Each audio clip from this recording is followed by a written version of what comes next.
Hello, everyone, and welcome back to the Side Quest Sages podcast. My name is Luke Tatum, Corey Sins. and we are back. We are going to be starting our very first guided playthrough podcast here. I could not be more excited.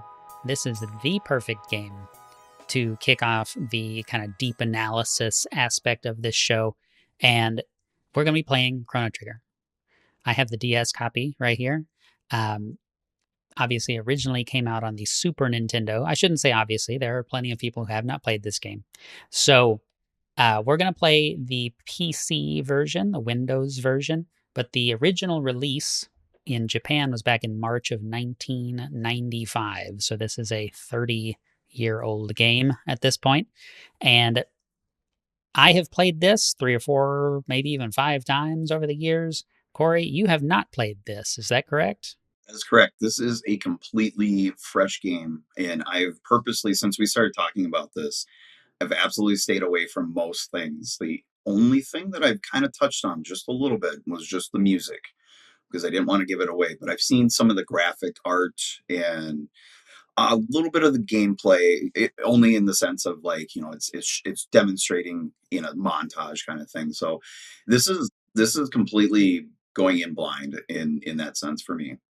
Yeah, and you're also not a huge JRPG veteran from what I know from our previous conversations, right? Like you haven't played 10 Dragon Quest games and 10 Final Fantasy games, right? You've played 0 of both of those, is that correct? I have not played Final Fantasy. I have played one Dragon Quest that was re-released for the DS, the 3DS, excuse me. And then other than that, what the kind of impressions that I'm getting of this is it seems like maybe something like Dragon Quest and Pokemon kind of put together in a way. I possibly, I haven't seen much of Final Fantasy, so maybe it's some of that. I know that maybe some of the people are involved with both. Yeah, yeah, and we'll talk about the staff. And so let me just, I guess, for the audience, right? Let me just say what we kind of intend to do.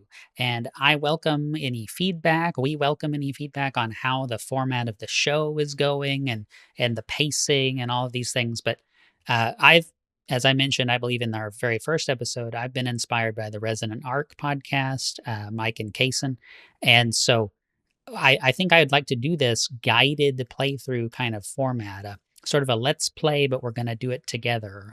Maybe even kind of a book club kind of a concept.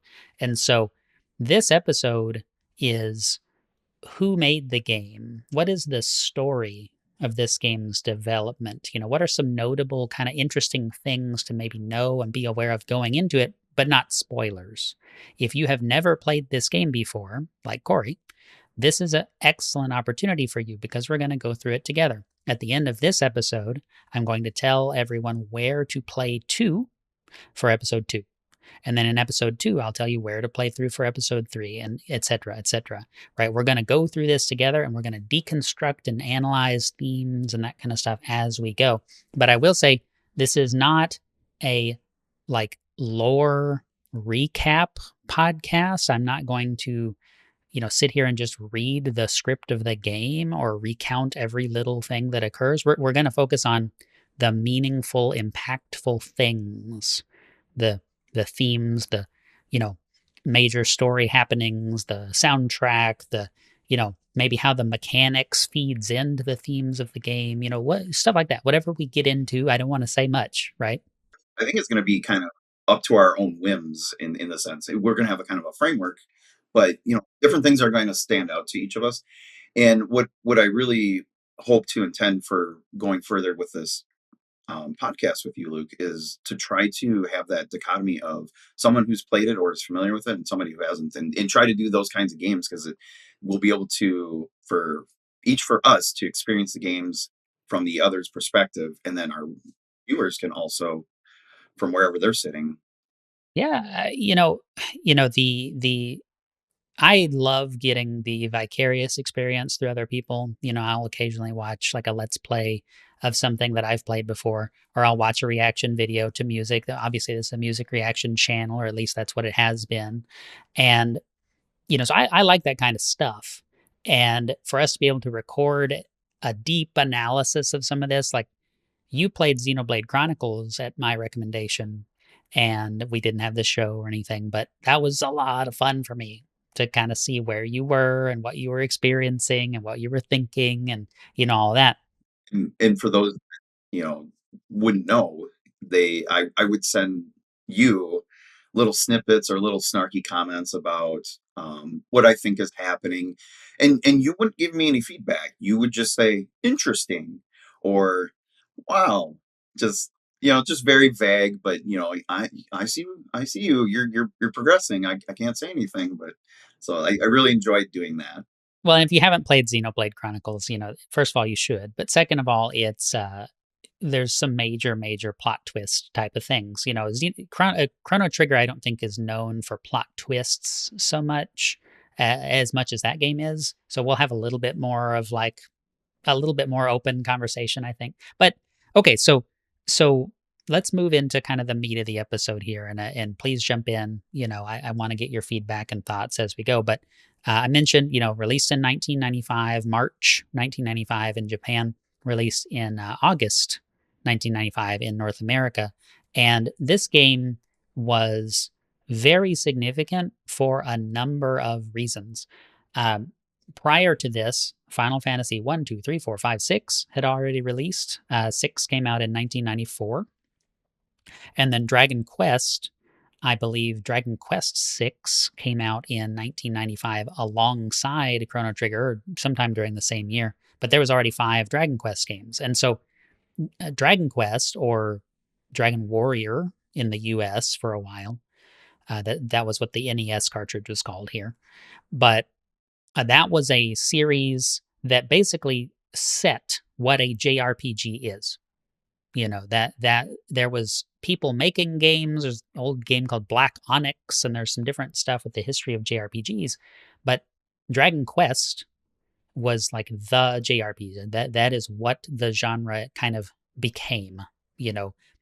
And so that format, I know you haven't played them really, other than one game, but that's kind of the framework. And Final Fantasy came on the scene shortly thereafter, and those were the series. Both of them enormously, enormously popular in Japan. But Enix made Dragon Quest. SquareSoft, before they became Square Enix, much later, they were both doing their own thing. They were kind of competing companies, and so I'm going to go to my notes on this and talk about it, make sure I don't miss some cool detail. But Hironobu Sakaguchi, who is the father of Final Fantasy, in 1992, he goes to America, the United States, with Yuji Horii, who is the father of Dragon Quest, and with Akira Toriyama, excuse me, the artist behind Dragon Ball, and also the artist behind all the character and monster designs in the Dragon Quest series. And so you got a couple of Dragon Quest guys, and you've got the Final Fantasy guy, so to speak, and they're hanging out together to learn about the next generation of, computer generated animations and like where animation is going, what art is going to look like for gaming and computer graphics in the next decades, let's say. So they're studying this together, and so they're hanging out in the same lobbies at the same lunch, venues and things like that, probably eating the same catered meals.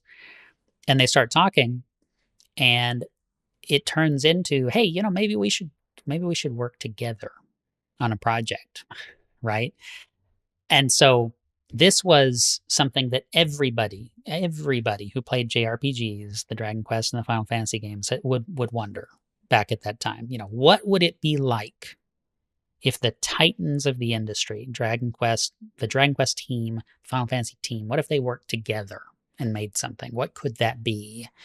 And so that's what Chrono Trigger is. It originally, Would you say that this is like the dream team then?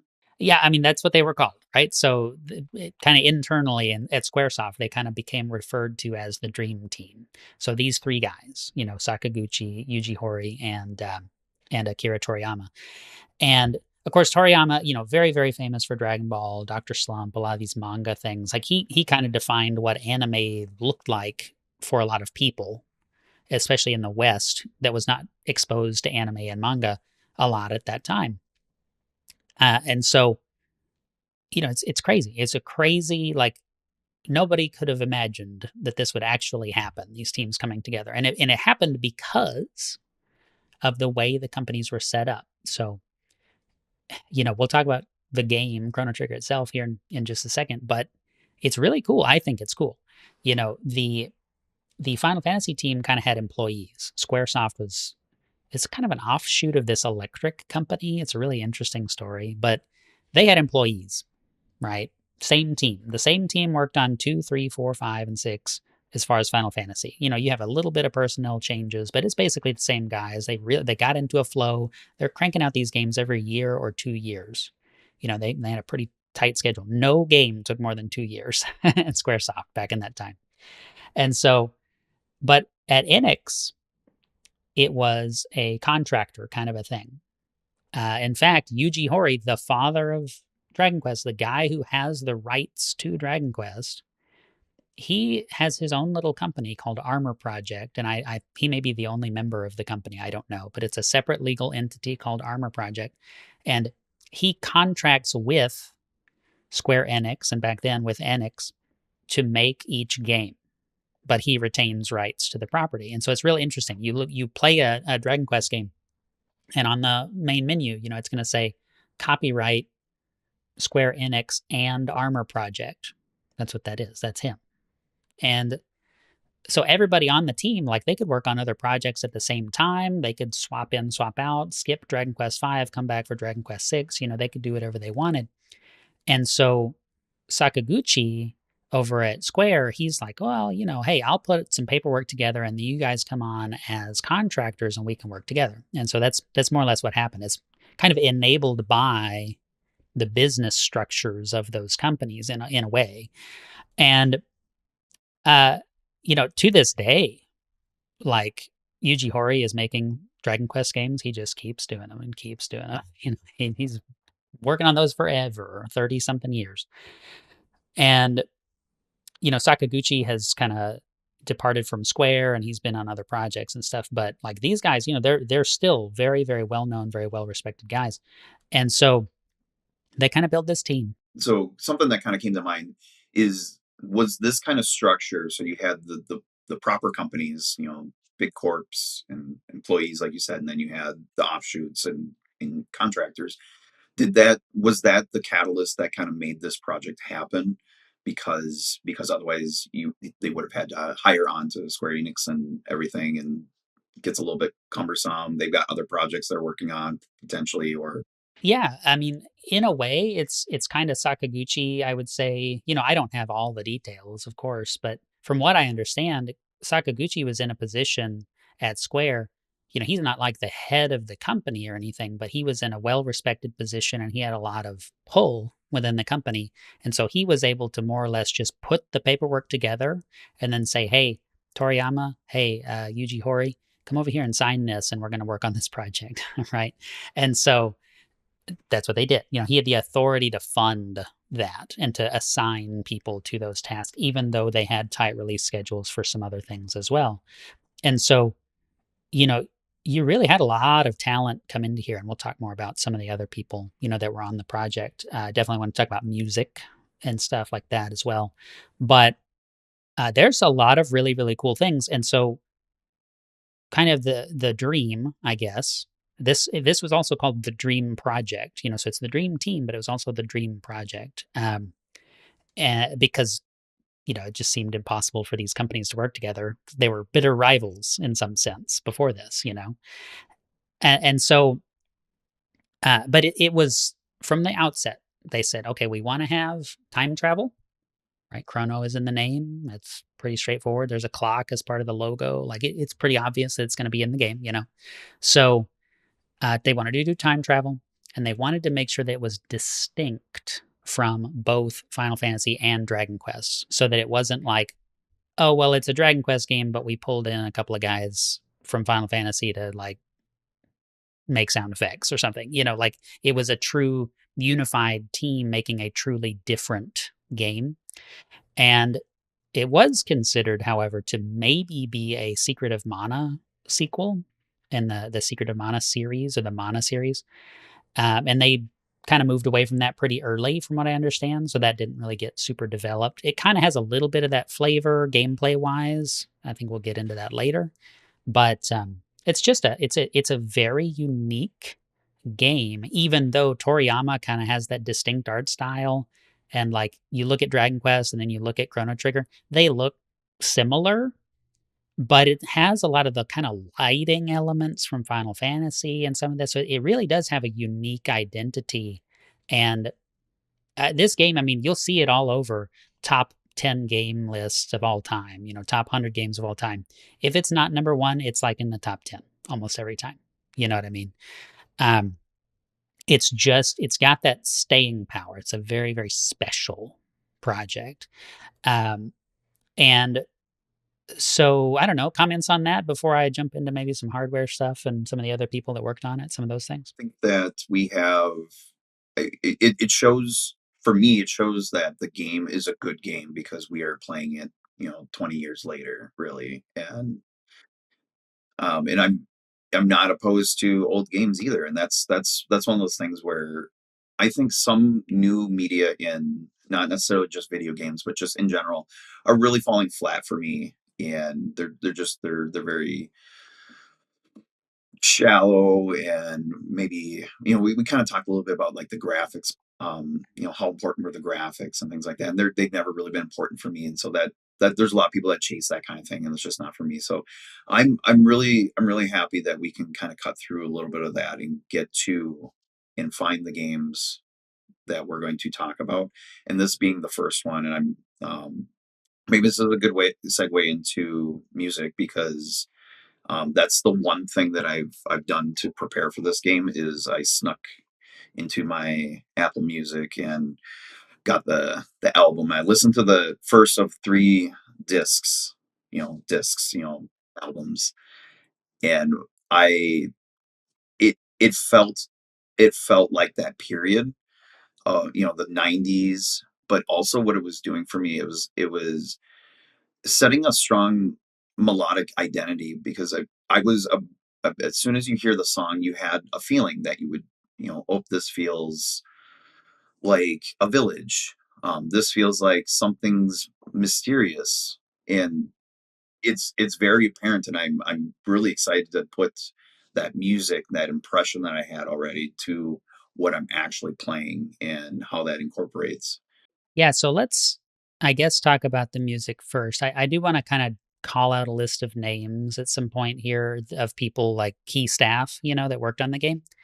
But specifically, especially because you've played Xenoblade Chronicles, right? And you've experienced what the soundtrack is. It's a crazy, incredible soundtrack. I mean, like, even if you haven't played the game, go listen to some of the soundtrack. I don't know.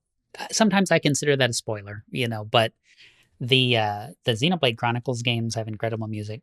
The Xenosaga games have incredible music. The Xenogears has incredible music. And this guy, why am I blanking out?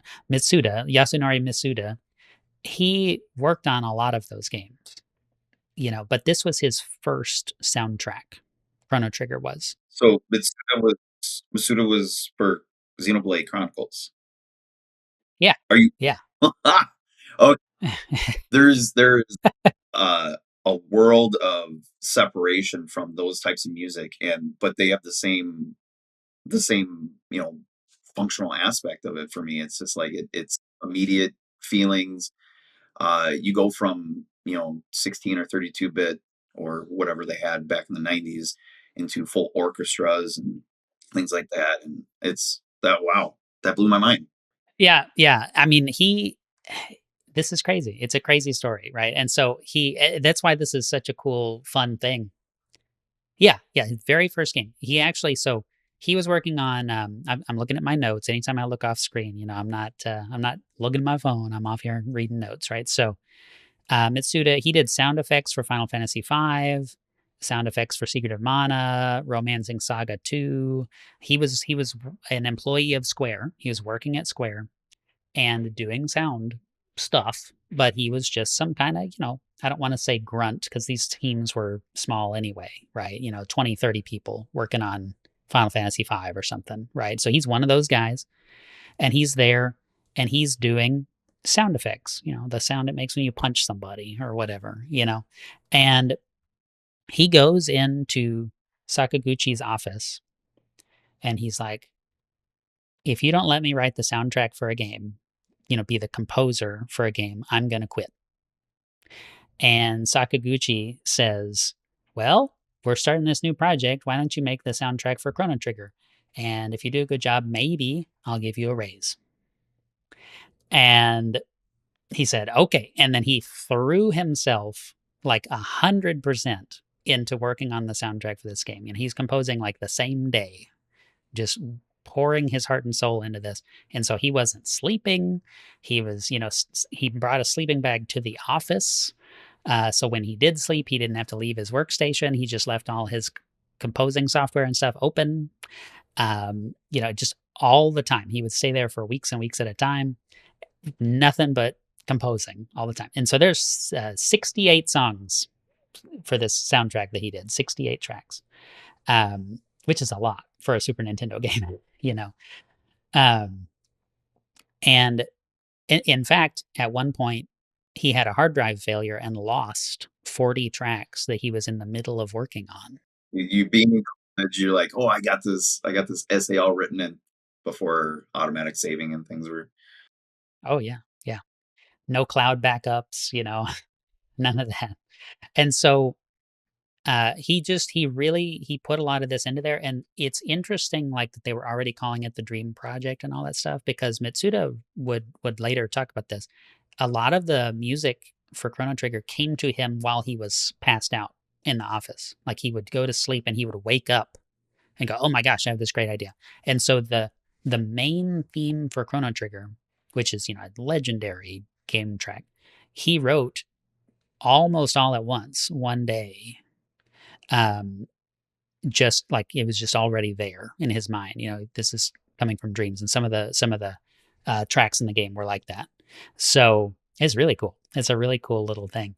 But he actually his health suffered as a result of this. He got Which I get to do that. yeah. I mean, me neither, because He's the of sources, my dreams.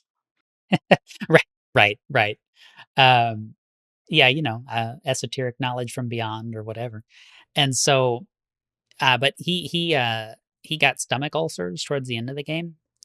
And so, he just kept working, and it was making him sick because he was so like anxious to not just impress people, but to do a good job. He wanted to prove that he could do music composition.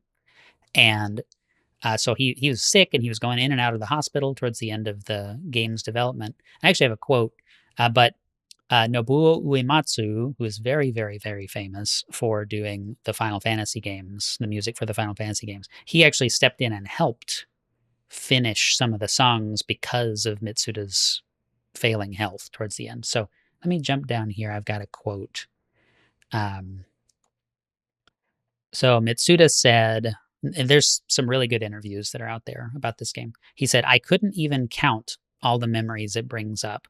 I was in a slump because I couldn't compose anything. I was going to the hospital regularly for stomach ulcers while I worked. I had a hard drive crash and lost nearly 40 in progress tracks. Great, I guess I'm only remembering the negative things. But when the entire staff gathered around to watch the ending, I wound up crying anyway. A lot of other staffers were just as deeply moved.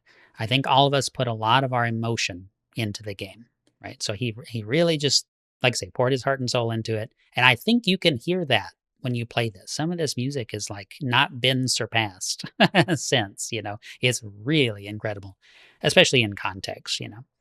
But so that's Mitsuda and Uematsu. And then there is one song in the game, and I don't know what song it is, but one song was composed by some other person. Um, that's a little bit of a weird little rabbit hole. So I don't know. I mean, thoughts on that? Because yeah, Mitsuda has gone on to do a million billion awesome projects. So it sounds like yeah, the music teaches you how to feel about places before you know you catch up to the story is kind of what I'm kind of picking up. And I think, with anything, you can play let's say a musician plays a song and it's very staccato, it's very whereas legato is very smooth and emotional, and you see somebody play like um yo-yo on his cello, and he is just he's somewhere else. If if we as people, as humans, can put that energy into anything that we our projects, whether it's this podcast, whether it's our businesses and our hobbies and things like that, it really shines and it really refines what we know about ourselves as well. And to hear that they were emotional at the end of the game really really makes me feel good, because I want that. You know I I like to tear up at games because that means that I felt something so deeply that it's affected me in real life. Yeah, so this game, I don't wanna spoil anything, right, obviously, but, it has been remarked from people on the team that one of the themes of the game is tears, um, and, I won't say any more about that, right? It's tears, and so Mitsuda said that was a very appropriate thing, that the team all kinda teared up at the end, when they were watching it together for the first time, all the pieces working together, all the art and the music and everything kinda falling into place.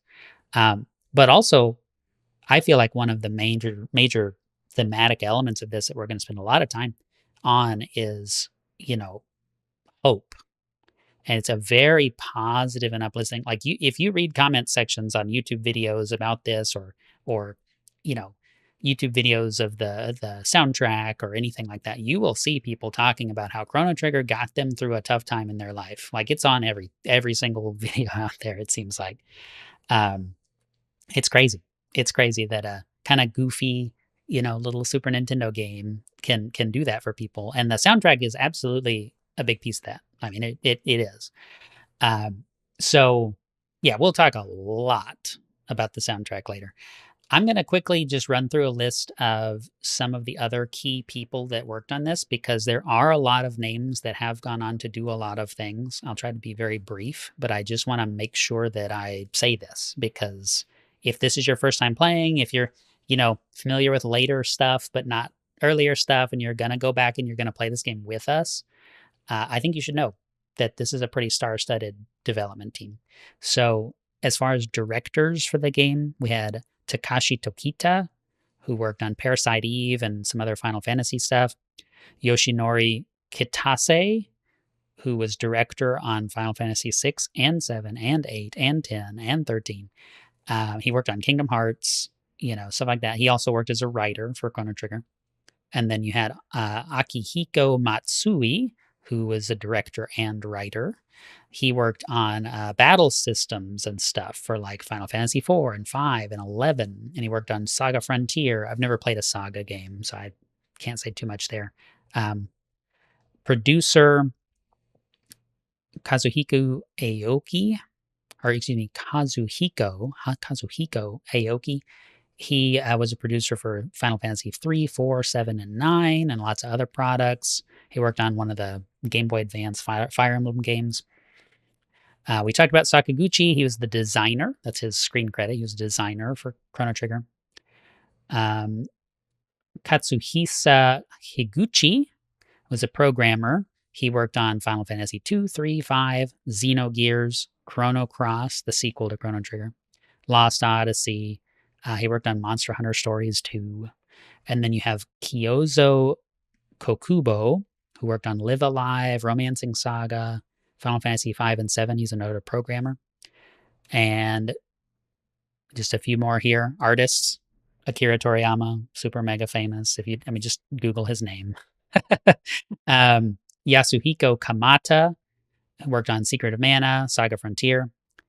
Masanori Hoshino, Final Fantasy 2, 3, 5, Xenogears, God Eater, Code Vein, Tetsuya Takahashi, who is another big name that I want to talk about with you. Um, real quick, I'm going to finish the list. Then we have Yuji Horii as the writer, along with the two other writers that I mentioned that were directors on the game, and then Masato Kato. Masato Kato and Mitsuda, the composer, have a lot of history back and forth. They really like working together. Masato Kato did the original Ninja Gaiden games on the NES, 1, 2, and 3, Radical Dreamers, Final Fantasy 7, 11. He worked on Xenogears. He worked on Chrono Cross, Baten Kaitos, which is a Monolith soft game for the GameCube, and a lot of stuff in there. And so some lifelong friendships and partnerships were kind of formed around this project too, right? Because of the collaboration between the teams. But let's go back and talk about Takahashi. You know who that is, right? So that is the guy behind Xenoblade, Xenosaga, and Xenogears, the director of Xenogears, and his wife Soraya Saga, who has just retired as of recording this. She, the two of them had a shared interest in things like Jungian philosophy and things like the stuff that you and I like to talk about, right? And so that is kind of what created Xenogears. But before Xenogears, Takahashi was working on Chrono Trigger, and he was an artist. And so, some people know this, some people don't. It depends on how much of this type of content you watch. But Takahashi would get into disagreements with Sakaguchi about how to do stuff like on Final Fantasy games and whatnot. So Takahashi worked on Ys #3, Dragon Slayer, The Legend of Heroes, the very first like Legend of whatever game, like the Trails of Cold Steel, Trails, like I don't know all the names of all those games. There's a whole bunch of games. The Trails of games, the Legend of Heroes games. That's the first one of those. He worked on Final Fantasy 4, 5, 6, Front Mission, and then of course famously went on to do the Xeno series, right? So, but I know you haven't played Final Fantasy 6, but you've seen the very beginning of Final Fantasy 6 because it's in our outro for this podcast. Those mechs that are like walking off in the snow into the distance, right?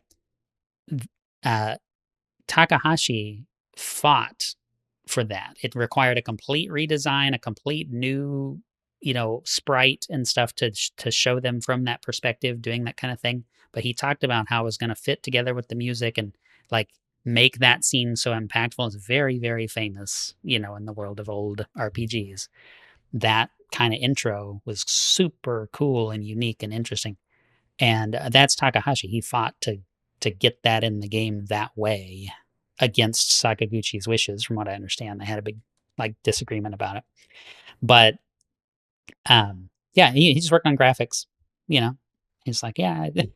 And then he goes on to direct because he's got a very when we someday play Xenogears, you will see he's got a very directorial mind. Like, we need to do this from this angle, the camera work and stuff, the way that scenes are set up is just, chef's kiss masterful in Xenogears. And but this is where he was before. Stanley Kubrick of games. Yes, yes. So I know I've done a whole bunch of rambling, but that is a whole bunch of names that if we continue to play like Square and Enix games, you're gonna see those names again. That's a whole bunch of really significant names. So a absolute stacked cast, so to speak, and it shows. I'm a diehard fan of Chrono Trigger. I had the great experience of getting a non-gamer to play Chrono Trigger for the first time, a college professor in the town where I grew up, and she just to this day like adores Chrono Trigger, and like it's totally changed her perspective and got her to play like games like Team Fortress 2 and stuff because of playing Chrono Trigger. And so it's like, yeah, games are really cool and they have amazing stories and stuff like that. So, um, I don't know. I mean, I have other stuff I could say, but what are your thoughts on all that? That kind of speaks to how good the game is because it draws in people who are just looking for good gameplay, good story, something that they may not have visualized games actually being because they hear it is one thing in the media or whatever, you know. But um, so I wrote down a few things for me to keep an eye out just to, as I'm playing, and this will be my first time playing also on the benefit of others. So I'm gonna take some notes, and so a couple questions that I have for myself is how often the game doesn't explain itself to kind of be aware of that. Um, how music cues shift emotional states. So I'm going to keep an eye on that, which we kind of already talked about a little bit. How the visual tone contrasts with the narrative weight. That one is just kind of a generic, and it'll be looking at how the visual lines up with the dialogue. Does it? What are the strengths and weaknesses, you know, if any, of that? And then the last one will be how the mechanics reinforce the theme. So we'll see. Those are just a few things. As we go on, we change some of these questions as we do different games, but these ones seemed relevant for what I understand about the little bit of the game. So, Okay. Okay. Awesome. Yeah. And so uh, I have a couple other things to say, but I want to make sure I get this out there and not make people wait to the very last second of the podcast, right? So we are going to play up until you get arrested and you're in a jail cell. So that is the first point to play through if you're going to play along with us. Even if you have played the game before, I am still going to recommend maybe break it up. We'll record. I've got some travel ahead of me. We've had a death in the family, and so like and this is going to come out later. I'll already be home probably before this episode comes out. But assuming everything goes smoothly, we're going to be back on track, and we'll be able to get this as a consistent weekly show. Um, so just wait. If you're playing along with us, just wait and play through that point, save the game, wait for the episode. We'll talk about what's happening because our goal is to deepen your appreciation, whether it's an existing appreciation or it's a first time playthrough. We want to help deepen your appreciation and understanding of what is going on, what makes it so special, so that it can really just live in your mind. I've been deeply, deeply inspired by certain games over the years. This is certainly one of them. And to have that stick in your mind and to have context and reinforcement for it as you go will help you, kind of carry some of those things with you through your day to day struggles. I don't want to make it sound like life is miserable and you got to play Chrono Trigger for it to be good, but you know, I'm just saying when you need something to fall back on, like that's what you need. You need a narrative that's deeply embedded in your your brain. So do play up to the jail cell. I'm not going to say what happens before that, but you'll get arrested. And there's a save point in the jail cell. Just go hit that and save your game. So the last couple of little notes that I have here, just interesting little asides. These are like, think of it as bonus content. Because we're going to talk about gameplay and all that stuff as you actually play the game. I want to get your thoughts before I just, you know, take over the whole thing. But uh, this was, at the time that it came out, such a huge deal, such an anticipated project. And it was the first Super Nintendo game to use a 32 megabit cartridge. SNES cartridges are 24 megabits, and so this is a huge upgrade. It gave them a little bit more power to do different things, a little bit more storage space to do things. At one point, this was going to be on the CD attachment to the Super Nintendo, back when that was a thing that was going to happen, and then that deal fell through. So they weren't going to use a disc. Now they have to be on the cartridge instead. A bunch of drama there that we won't get into. Maybe a different episode or a dedicated separate show on that. But at the time, for a brief period of time, it was the largest RPG ever released. And, because of that larger cartridge size and stuff. Later on, about a year, let me check my notes. About a year later, um, late December of 1995, and then in July of 1996, you had games like Tales of Phantasia and Star Ocean on the Super Nintendo, and those had 48 megabit cartridges, so they actually went even bigger on the cartridge size. But for a little bit there, I mean, this was like a big, big deal. that it was on a 32-bit cartridge and all the cool stuff they could do with it and stuff. And it's actually cool because Chrono Trigger packs so much. It's very dense. There is so much cool stuff and cool techniques and mini games and things built into this little cartridge. And it's only about 20 hours. This is a pretty short game. Like even if we do everything, which I'm gonna encourage us to do, we're gonna do all the side content. Um, 20 hours ish, something in that neighborhood. Final Fantasy VI is easily a 40-hour game, and it was on a 24-bit cartridge. You know, so it just it just speaks to how much they were trying to put in there. Like there's in interviews they talked about how difficult it was to fit everything in the space and how much of a blessing it was to have the bigger cartridge so they could really do anything they wanted to, you know. I wonder if they had kind of a moment like NASA where they're like, "Oh, we got to drop weight here," and having those kinds of stations in the back rooms. You know, what could have been? What did they have to reduce? Or maybe it was good that they did because it was cutting off excess, and so it's may never know.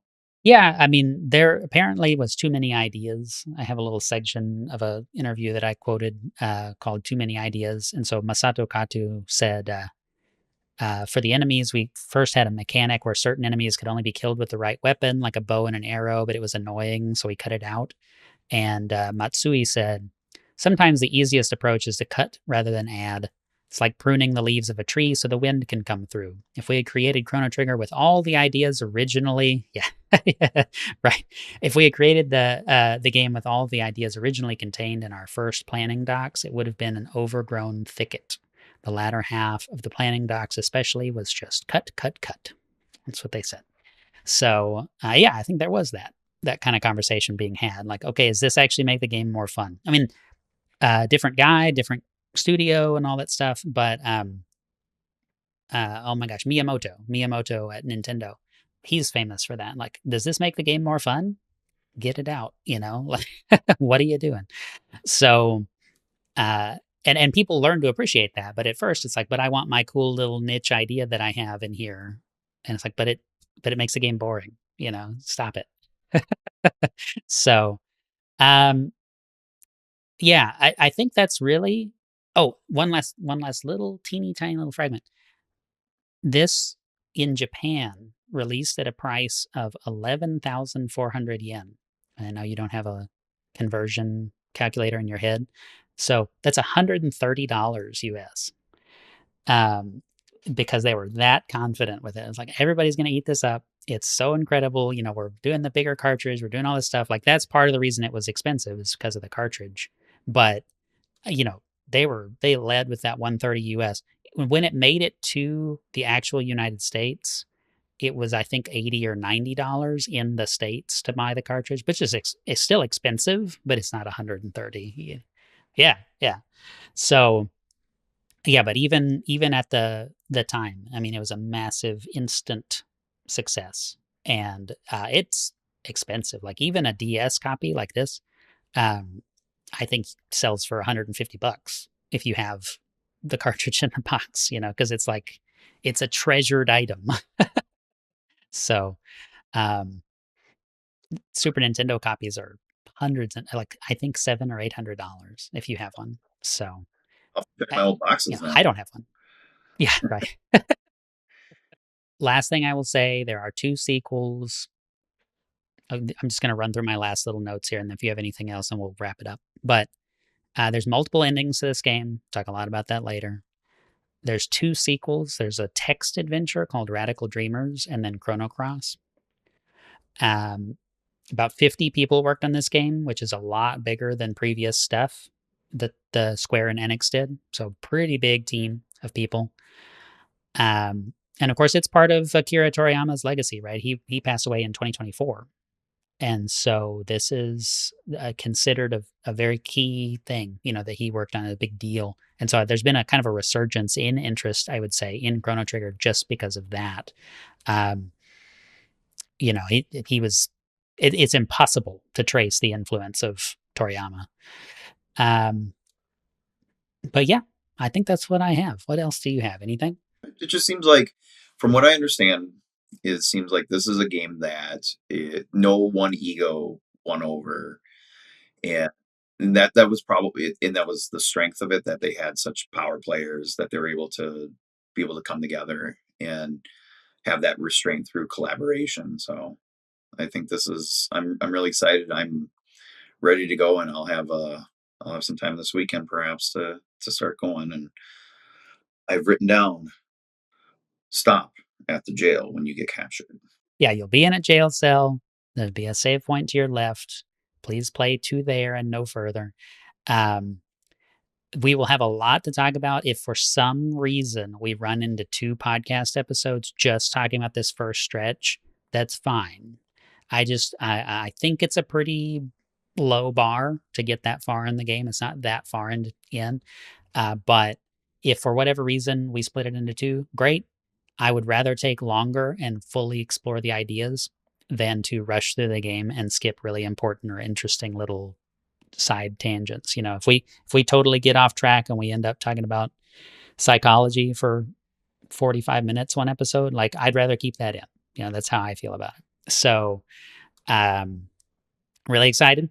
Not, yeah, I'm super excited. And this is, I think, like many things in my life, this is something for primarily for me, actually. So this is, and I'm excited to have everybody else along for the ride. That's, and I can't speak for you, but this is really exciting. I don't, I need more words. I need more words. I need, No, it's good. It's good. And you know, do try to be mindful that only one of us has played the game, like as you leave comments and stuff. But do leave comments if you feel like we didn't cover something when we go through a particular segment of the game. Unless I say otherwise or something, and it's like, yes, we'll talk about that, but later. You know, try to be spoiler free for the benefit of those that are playing for the first time along with us. But we do want to make sure we cover everything. So if you realize or feel like we need to dwell on something that we haven't, please put that in there. And if you would like to support the channel and the podcast and kind of help us really lock in and stay focused, I would like to get to the point where we're sharing our notes. I have 11 pages of notes just for this episode. Um, so if you're interested in that kind of thing, head on over to the Buy Me a Coffee link for this channel, Right Man in the Wrong Place, and you can become a member and all that stuff. And we'll evolve that as the podcast kind of gets going, to have different reward tiers and things like that. But one of the things I'd like to do is to share our notes with everyone so you can kind of see and ask questions, that kind of stuff. We also have a Facebook group now, so if you want to look us up, Side Quest Sages. What is it, Lyceum? yeah, it's like um, Stages Gaming Lyceum is our Facebook. yeah, We will be posting look us there, up. YouTube. Well, the videos are going to be on YouTube, of course. And we are happy to have anybody come and join and drop some gaming memes. We've had a lot of people in there actually start talking about things unprompted, and I was wonderfully excited about that they were talking about their experiences, much like we did in our first episode before it even dropped. So that's really cool. And I actually had some friends and people I haven't even met, or in real life, that are saying, "Hey, this is a really cool gaming experience for me to like have good laughs, some storytelling." And so it seems like it's all come together. So I'm really excited. Yeah, I mean, honestly, like I've started Facebook things in the past and gotten 5 members, right? So we have like 75 people right off the bat in the first day. So, yeah, I'm thrilled. We'd love to have you there. We'd love to get your perspective, especially if you're the type that's like played Chrono Trigger 100 times and you know every little detail. Like you're gonna have things to teach me, and so get in there, help us out. We want to make this the best podcast it can be. So One promise I'll make for the next episode is that I will learn more words than exciting. We will we will expand our vocabulary here. I always fall back on my excitement is almost palpable. Good old Dr. Kleiner from Half Life 2. You know, I quote him all the time. Mine is pulpable. It has so much pulp in it. It's I just chewy. all right, we better get going before we have to edit too many of these dumb jokes out. No. I love it. I love it. We're gonna call it here. Enjoy. I hope you like this episode. I hope you will come back for the next one. Be sure to subscribe to the channel, and we will see you soon. Thanks for joining us, everybody.